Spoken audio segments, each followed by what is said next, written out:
নাই। আমার সম্পদ বলতে গেলে এই পুকুরটাই। আমার ছেলে মেয়েকে পড়াই, দুপুর ভাতটা দিই, আর আমাকে সবাই জানে কি মন্টু পাহান সবজি চাষ করে। চাঁপাইনবাবগঞ্জের নাচলে উপপরিদর্শক আলমগীরের বিরুদ্ধে একটি মামলার বাদী এক ক্ষুদ্র নিগোষ্ঠীর কৃষককে গভীর রাতে বাসা থেকে তুলে নিয়ে নির্যাতনের অভিযোগ উঠেছে। পরবর্তীতে সেই কৃষককে সারা রাত আটকে রেখে পরদিন সন্ধ্যায় ৬০,০০০ টাকা নিয়ে ছাড়া হয় বলে অভিযোগ ভুক্তভোগী কৃষক ও তার পরিবারের। এ নিয়ে ব্যবস্থা গ্রহণের দাবি জানিয়ে রাজশাহীর উপমহাপুলিশ পরিদর্শক ও চাঁপাইনবাবগঞ্জ পুলিশ সুপার বরাবর লিখিত অভিযোগ দেওয়া হয়।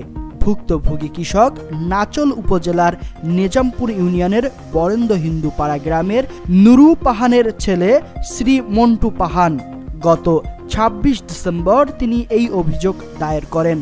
অভিযুক্ত পুলিশ সদস্য নাচল থানার উপপরিদর্শক এসআই আলমগীর। অভিযোগ পাওয়ার পর ঘটনার তদন্ত শুরু করেছে পুলিশ। অভিযোগপত্রে উল্লেখ করা হয়, গত ১৪ ডিসেম্বর দিবাগত রাত ২:৩০টার দিকে কোনো ধরনের মামলা বা অভিযোগ না থাকলেও আলমগীরের পক্ষ নিয়ে বাদী মন্টু পাহানকে থানায় তুলে নিয়ে যায় পুলিশ কর্মকর্তা আলমগীর। পরবর্তীতে থানায় নিয়ে গিয়ে নানা রকম ভয়ভীতি ও হুমকি দেয় এসআই আলমগীর। এমনকি ১,২০,০০০ টাকা না দিলে বিস্ফোরক মামলায় কারাগারে পাঠানোর হুমকি দেওয়া হয়। পরে মন্টু পাহানের পরিবার ধার দেনা করে ৬০,০০০ টাকা ম্যানেজ করে এসআই আলমগীরকে দিলে পরদিন সন্ধ্যায় তাকে ছেড়ে দেওয়া হয়।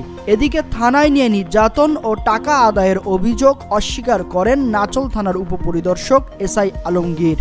তিনি বলেন, মন্টু পাহানের বিরুদ্ধে ফারুক হোসেন নামের এক ব্যক্তি থানায় অভিযোগ দিয়েছিল। এর ভিত্তিতে তাকে আটক করে থানায় নিয়ে আসা হয়। পরবর্তীতে স্থানীয় জনপ্রতিনিধি ও আদিবাসী নেতাদের মাধ্যমে কথা বলে তাকে ছেড়ে দেওয়া হয়। টাকা নেওয়ার অভিযোগটি সম্পূর্ণ ভিত্তিহীন বলে দাবি করেন তিনি। এ বিষয়ে পুলিশ সুপার মোহাম্মদ রেজাউল করিম জানান, অভিযোগ পাওয়া গিয়েছে, এর তদন্ত কাজ শুরু করা হয়েছে। তদন্তে অভিযোগের সত্যতা পেলে প্রয়োজনীয় কঠোর ব্যবস্থা গ্রহণ করা হবে। আলী আম্মার, প্রহর 24।